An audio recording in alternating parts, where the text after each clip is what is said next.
Hello दोस्तों, नमस्कार। गायत्री विद्या मंदिर उच्च माध्यमिक विद्यालय सांचौर ऑनलाइन क्लासेज में आपका स्वागत है।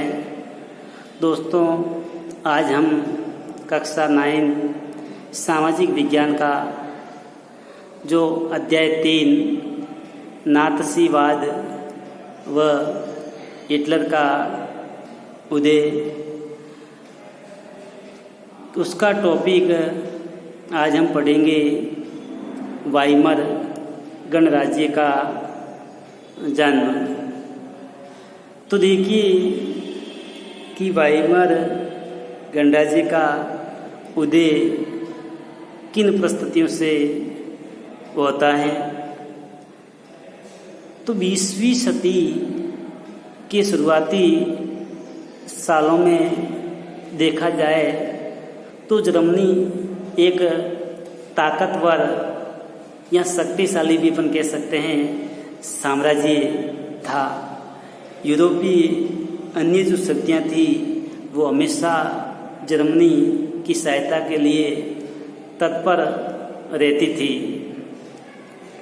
लेकिन जैसे प्रथम विश्व युद्ध जो लड़ा गया था 1914 से लगा करके 1918 के मध्य, तो ऑस्ट्रिया ने आक्रमण कर दिया था, जिसकी वजह से युद्ध शुरू हो जाता है।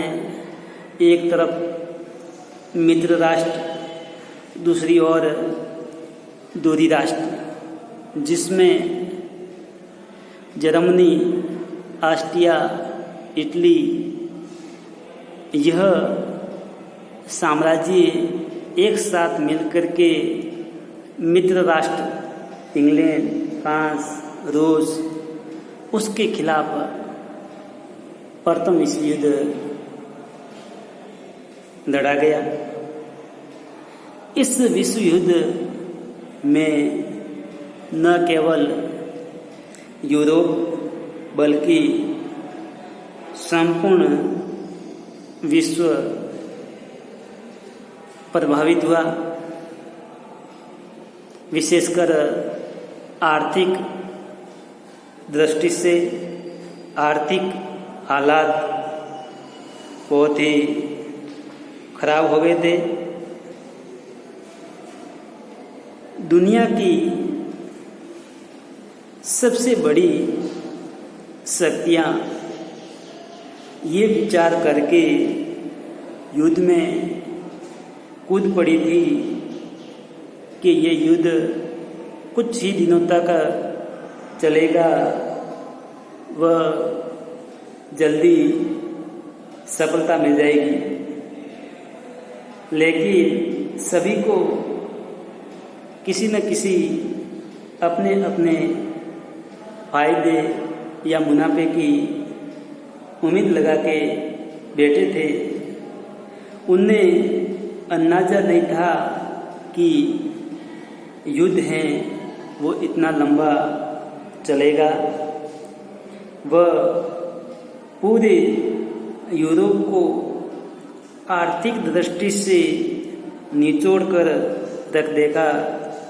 जिस प्रकार हम फल से रस निकालते हैं, वैसे पूरी आर्थिक स्थिति या जो अर्थव्यवस्था है उसको तहस नहस कर दी। फ्रांस व बेल्जियम पर अधिकार करके जर्मनी ने शुरुआती सफलताएं हासिल की और हौसला बढ़ा। लेकिन 1917 में जब अमेरिका मित्र राष्ट्रों में सम्मिलित हो गया, जिससे मित्र राष्ट्रों की शक्ति में वृद्धि हुई, उसको ताकत मिली, जिसका नतीजा ये निकला कि नवंबर 1918 में मित्र राष्ट्रों ने केंद्रीय शक्तियों को हराने के बाद जर्मनी को भी घुटने टेकने पर मजबूर कर दिया। साम्राज्यवादी जर्मनी की जो नीति थी उस नीति का अंत हुआ। सम्राट ने भी अपनी राजगद्दी त्याग दी, जिससे वहाँ की जो संसदीय पार्टियां थी उसको जर्मन राजनीतिक व्यवस्था को लागू करने का एक बेहतर या अच्छा अवसर आया। इसी अवसर का फायदा वाइमर में एक राष्ट्रीय सभा की बैठक बुलाई गई व संघीय आधार पर एक लोकतांत्रिक संविधान पारित किया गया। यानी अपन कह सकते हैं कि वाइमर गणराज्य का जन्म है वो प्रथम विश्व युद्ध की समाप्ति के बाद हुआ। उन्होंने बैठक बुलाई व लोकतांत्रिक सभा यहाँ संविधान पारित किया। नई व्यवस्था में जर्मन संसद यानी राइक्सटाग के लिए प्रतिनिधियों का चुनाव किया जाने लगा। तो अपन कह सकते हैं नई व्यवस्था में जर्मन संसद के जो सदस्य थे या जनप्रतिनिधि थे उनका चुनाव किया जाने लगा।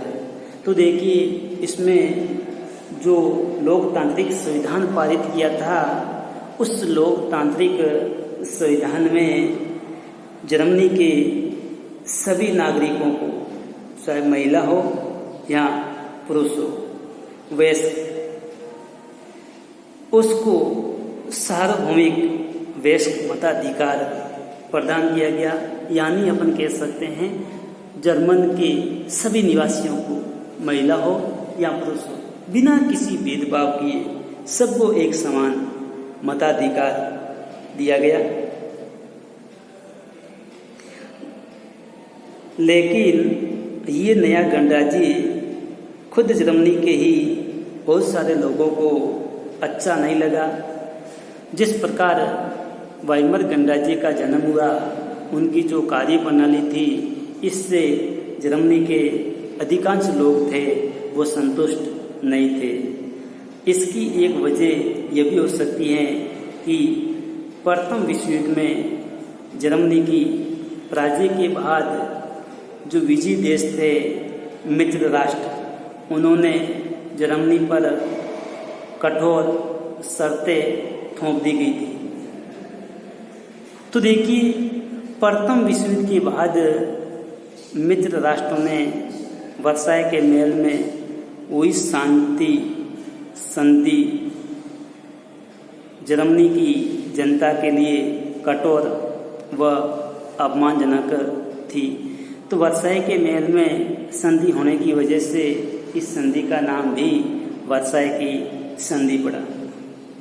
तो देखिए ये संधि जर्मनियों का अपमान था, क्योंकि उनके सारे औपनिवेशिक जो स्थल थे, तकरीबन 10% आबादी, 13% भूभाग, 75% लोह के भंडार, 26% कोयला भंडार, इसके अलावा फ्रांस, पोलैंड, डेनमार्क व लिथुआनिया के हवाले करने पड़े थे। यानी जो ये क्षेत्र थे वो फ्रांस, पोलैंड व डेनमार्क को दिए गए।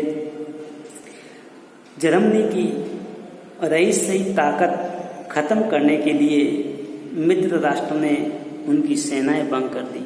तो देखिए वर्साय की जो इतनी अपमानजनक संधि थी, उसके जो अधिकांश खनिज के भंडार, उपजाऊ क्षेत्र, वो सब हड़प लिए।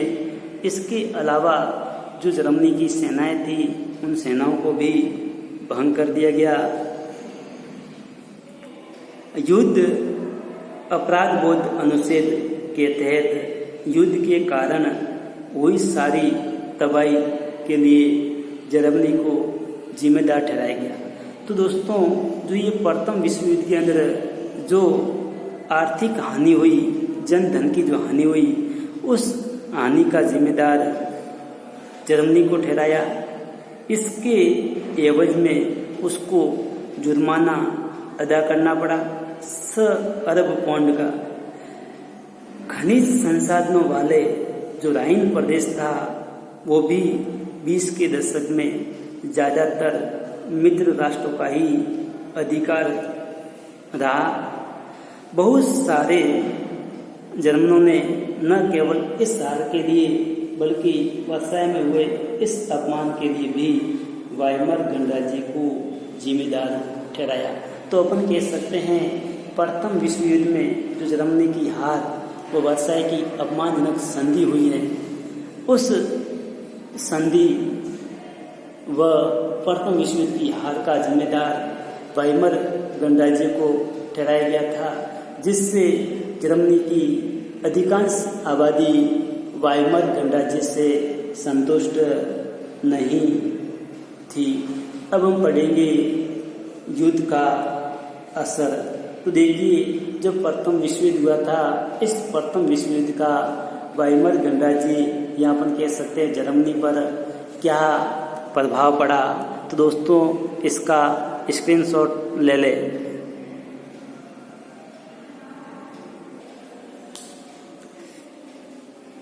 तो दोस्तों, प्रथम विश्व युद्ध के बाद जर्मनी पर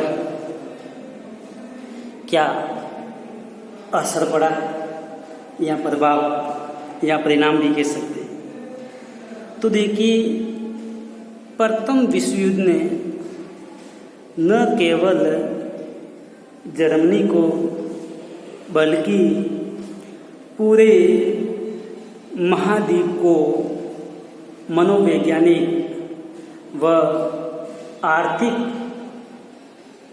दोनों ही प्रकारों से तोड़कर रख दिया। यहाँ अपन कह सकते हैं कि प्रथम विश्व युद्ध के बाद वहाँ के लोग मनोवैज्ञानिक दृष्टि से, आर्थिक दृष्टि से पीड़ित हो गए। जो प्रथम विश्व युद्ध से पहले यूरोपीय देश या जो महाद्वीप हैं वह कर्ज देने वालों का महाद्वीप कहलाता था। जो युद्ध खत्म होते होते कर्जदारों का महाद्वीप बन गया। यानी प्रथम विश्व युद्ध से पहले यूरोपीय देश संपन्न शक्तिशाली थे, लेकिन प्रथम विश्व युद्ध के बाद आर्थिक व जनधन की जो हानि हुई है, इस हानि की वजह से अब यूरोप एक कर्जदारों का महाद्वीप बन गया। विडंबना यह थी कि पुराने साम्राज्यों द्वारा किए गए अपराधों का जो हर्जाना है वो नवगठित वाइमर गणराज्य से वसूला जाने लगा। तो हर्जाना क्या होता है कि किसी गलती के बदले में दंड के रूप में नुकसान की भरपाई करना हर्जाना कहलाता है। इस गणराज्य को युद्ध में पराजय के अपराध बोध व राष्ट्रीय अपमान का बोझ है वो ढोना पड़ा।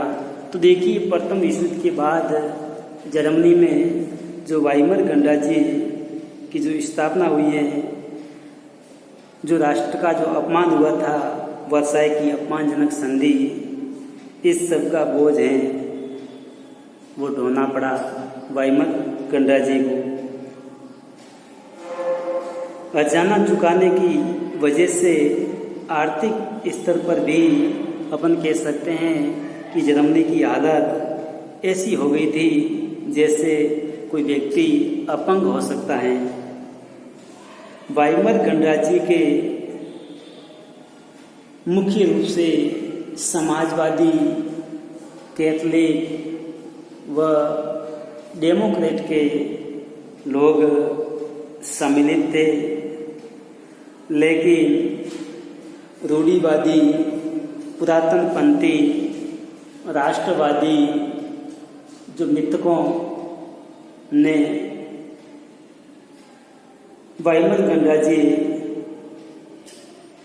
पर अलग अलग प्रकार के हमलों का निशाना बनाया जाने लगा। यहाँ तक वाइमर गणराज्य के लोगों को नवंबर के अपराधी कहकर उनका खुलेआम मजाक उड़ाया जाता था। इस मनोदशा का 30 के दशक के शुरुआती राजनीतिक घटनाक्रम पर गहरा असर पड़ा था। तो पहले महायुद्ध ने यूरोपीय समाज व राजनीतिक व्यवस्था पर अपनी गहरी छाप छोड़ दी थी। सिपाहियों को आम नागरिकों के मुकाबले ज़्यादा सम्मान दिया जाने लगा। ये युद्ध के बाद परिणाम है, या अपन असर भी कह सकते हैं, प्रभाव भी कह सकते हैं। इससे पहले सिपाहियों को इतना महत्व नहीं दिया जाता था, लेकिन अब आम नागरिकों के मुकाबले उसको ज़्यादा सम्मान दिया जाने लगा। राजनेता व प्रचार करने वाले प्रचारक इस बात पर बल देने लगे कि पुरुषों का हमेशा आक्रामक, ताकतवर व मर्दाना गुणों वाला होना चाहिए। तो देखिए, युद्ध के बाद लोगों में जो अधिक से अधिक जो राजनेता व प्रचारक थे, वो इसी बात पर बल देते थे कि जो जर्मनी के निवासी हैं वो आक्रामक, ताकतवर, मर्दाना गुणों वाले होने चाहिए। इसके अलावा मीडिया में खंदकों की जिंदगी का महिमा मंडन किया जा रहा था। उधर देखिए, प्रथम विश्व युद्ध के बाद मीडिया हैं वो भी बड़े पैमाने पर प्रचार कर रहा था। विशेषकर जो हम बात करते हैं, आपके शब्द आया है खंदक। तो खंदक क्या होता है? यह युद्ध के मोर्चे पर सैनिकों के जो छिपने का स्थान होता है, जो गहरे खड्डे खोदे गए होते हैं, उसमें सिपाही छिप जाते थे। लेकिन सच्चाई ये थी कि सिपाही इन खंदकों में जो जिंदगी जी रहे थे वो बहुत ही दयनीय जिंदगी थी, क्योंकि वे लाशों को खाने वाले जो चूहे होते हैं वो हमेशा उस खंदकों में गिरे रहते थे। इसके अलावा सिपाही जहरीली गैस व दुश्मनों की गोलाबारी का बहादुरी से सामना करते हुए भी अपने साथियों को पल पल मरते देखते थे। तो ये हालात थी कि जब युद्ध होते थे तो सिपाही हैं वो बहादुरी से युद्ध करते थे, जहरीली गैसों व दुश्मनों के गोलाबारी इन सब का सामना करते हुए अपने जो साथी हैं वो पास में पल पल मरते भी देखते थे। सार्वजनिक जीवन में आक्रामक फौजी प्रचार व राष्ट्रीय सम्मान व प्रतिष्ठा की चाह के सामने बाकी सारी वस्तुएं गौण हो गई। जबकि हाल ही में सत्ता में आए रूढ़िवादी तानाशाह को व्यापक जन समर्थन मिलने लगा। उस वक्त लोकतंत्र एक नया व नाजुक विचार था जो दोनों महायुद्धों के मध्य पूरे यूरोप में फैली अस्थिरता का सामना नहीं कर सकता था। तो देखिए, जर्मनी में एक नए लोकतंत्र का उदय हुआ था, लेकिन प्रथम व द्वितीय विश्व युद्ध के मध्य जो यूरोप में एक अस्थिरता फैली थी, उस अस्थिरता का सामना जर्मनी नहीं कर पाया। यानी अपन कह सकते हैं कि प्रथम विश्व युद्ध व द्वितीय विश्व युद्ध की मार है वो यूरोपीय देशों के साथ साथ जर्मनी को भी झेलनी पड़ी। जर्मनी भी इससे अछूता नहीं रहा। तो दोस्तों, आज इतना ही। कल हम पढ़ेंगे राजनीतिक रेडिकलवाद व आर्थिक संकट।